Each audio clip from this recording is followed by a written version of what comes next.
조갑제 TV 시청자 여러분 안녕하십니까? 2021년 2월 4일 오후 5시 반입니다. 대전지검 형사 5부 부장 이상현 형사 5부는 월성 1호기 경제성 평가 조작 사건을 수사하다가 백운규 전 산업통상자원부 장관에 대한 구속영장을 오늘 청구를 했습니다. 이 백 전 장관은 월성 1호기 경제성 평가와 관련하여 적시 중단, 청와대의 지침이겠죠. 적시 중단 지침과 부합하는 결과가 나오도록 산업부 공무원 등에게 지시해가지고 월성 1호기 조기 폐쇄에 개입한 혐의, 직권남용 등의 혐의를 받고 있습니다. 법조계에서는 검찰이 백 전 장관의 신병을 확보한 후 수사가 본격적으로 청와대를 향할 것이란 전망이 나옵니다. 단 여기 조건이 있죠. 공수처가 중간에 개입해가지고 이 사건을 가져가지 않으면은 백 전 장관은 2018년 4월 3일 산업부 정모 당시 과장으로부터 월성 1호기의 한시적 가동이 필요하다는 보고를 받은 뒤에 너 죽을래라고 질책을 하며 적시 가동 중단으로 보고서를 다시 쓰라고 지시한 혐의를 받고 있습니다. 즉 적시 가동을 결론으로 두고 거기에 맞춰가지고 경제성 평가를 조작하라는 취지의 지시였다고 보여집니다. 정 과장은 질책을 들은 후 적시 중단으로 보고서를 고쳐 써서 백 전 장관에게 보고를 했다는 겁니다. 백 전 장관은 이 보고서를 청와대에 보내도록 정 과장에게 지시를 한 것으로 알려졌습니다. 검찰은 이 보고서가 청와대 산업정책비서관실 A 행정관 등을 거쳐서 당시 청와대 에너지 TF를 이끌며 월성 1호기 폐쇄 문제를 관할하던 김수현 사회수석 등에게도 건네진 것으로 보고 있습니다. 하나 이상하게 사회수석이 왜 월성 1호기라는 이 공학적인 문제에 개입을 했는지 좀 이상하네요. 본격적인 경제성 평가에 대한 개입이 이루어진 것은 이때부터라고 검찰은 파악을 합니다. 정 과장은 백 전 장관 지시를 이행하기 위하여 한수원 관계자와 경제성 평가를 담당한 회계법인 담당자들을 만나서 적시 중단에 맞는 결과가 나오도록 의견을 제시한 것으로 알려졌다고 하는데 이건 뭐 자료를 조작해가지고 이 적시 중단이 합리적이라는 판단이 나오도록 공모를 했다는 뜻으로 보입니다. 그래서 판매 단가와 이용률을 낮추라는 사실상의 압박이었다고 합니다.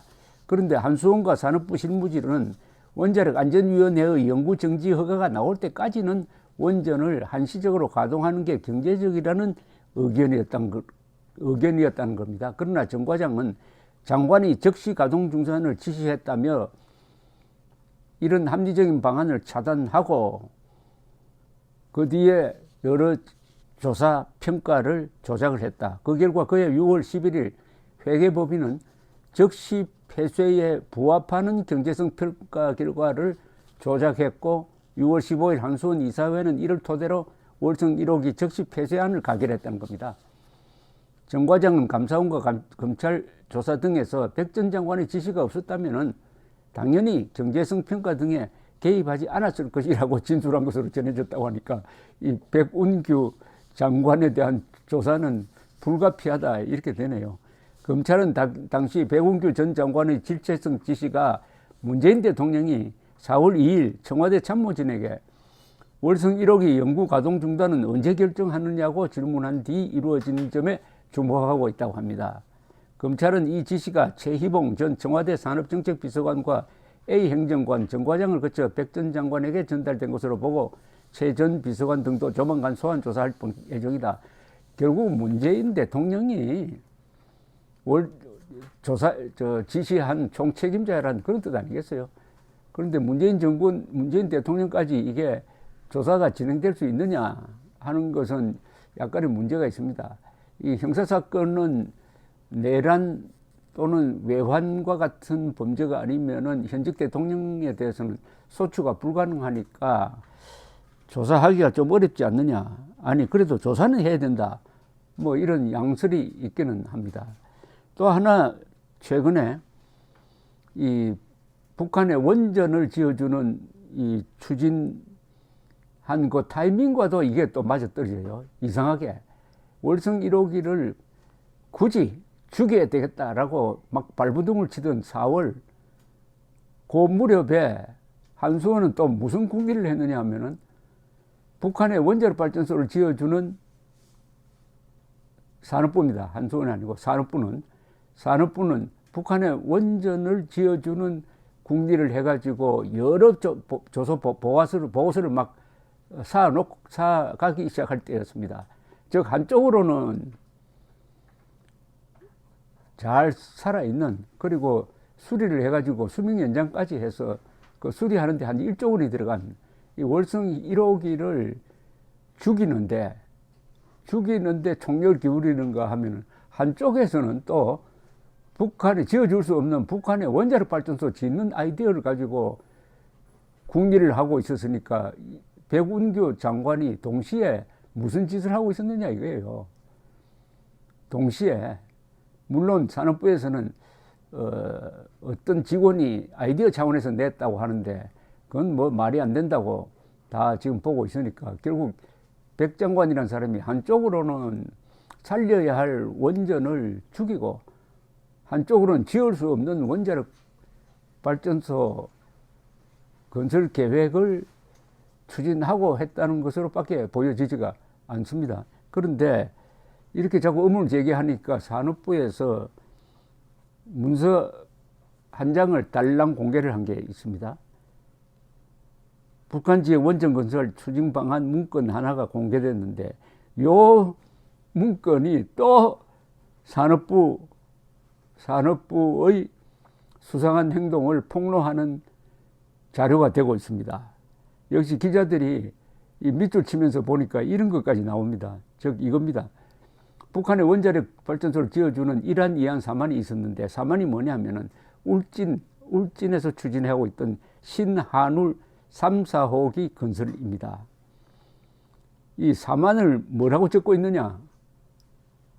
신한울 3, 4호기 건설 후에 북한으로 송전한다. 개요해가지고 설명이 이렇게 들어갑니다. 백지화된 신한울 3, 4호기를 건설하되 동해안 지역에서 북한과 전력망을 연결하여 전력을 공급한다. 요 문건이 문제입니다. 백지화된 신한울 3, 4호기 2018년 그때 백지화 안 됐어요. 3, 4호기를 짓느냐 마느냐로 논란이 있었지 백지화 안 됐습니다. 지금도 백지화가 안 됐어요. 그런데 이 문건에는 이미 백지화라는 말을 써놓고 보니까 이것도 신한울 3, 4호기도 금명간에 백지화 될 모양입니다. 이미 결론을 내려놓았다 이거죠. 백지화된 이 말이 나올 수 있었던 것은 청와대와의 교감을 통해서 3, 4호기도 월성 1호기처럼 백지화하기로 한다 하는 결론을 내려놓지 않고서야 어떻게 백지화된 신한울 3, 4호기를 건설하되 동해안 지역에서 북한과 전력망을 연결하여 전력을 공급한다. 이 죽이기로 한 3, 4호기를 살려가지고 요걸 북한을 위해서 서비스하도록 한다. 북한을 위해서 서비스하기 위해서는 죽이려고 한 3, 4호기도 살릴 수 있다. 이런 뜻입니다. 이런 뜻입니다. 그런데 지금 3, 4호기는 어떻게 되어 있느냐 하면은 이거 지금 만약 이 계획을 취소하면 큰 부작용이 생깁니다. 이 관련 기계 제작 이미 들어갔을 것이고 아마 국가가 배상해야 될 돈이 엄청날 겁니다.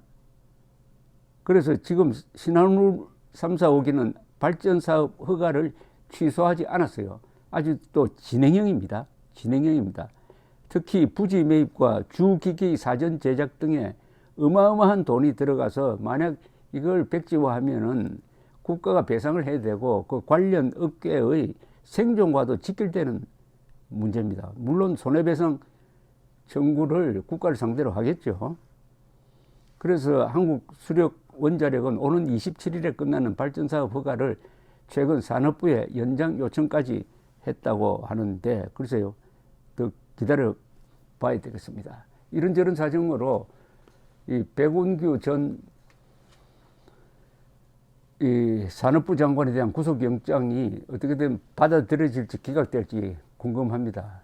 이 받아들이느냐 아니면 기각되느냐의 가장 중요한 기준은 이 지금 거주가 확실하냐 하는 것과 증거인멸의 가능성이 있느냐 없느냐입니다. 뭐 집이야 있겠죠. 근데 구속 안 하면 증거인멸할 가능성이 있다. 증거인멸은 여러 사람 찾아다니면서 허위 증언해달라고 부탁하는 것도 증거인멸이고, 이번에 산업부 그 공무원들이 했던 식으로 남의 사무실에 들어가서 컴퓨터를 열어가지고 자료를 500건이나 삭제하는 거, 이게 구체적인 증거인멸인데, 그걸 해가지고 밑에 부하 직원들이 지금 구속됐는데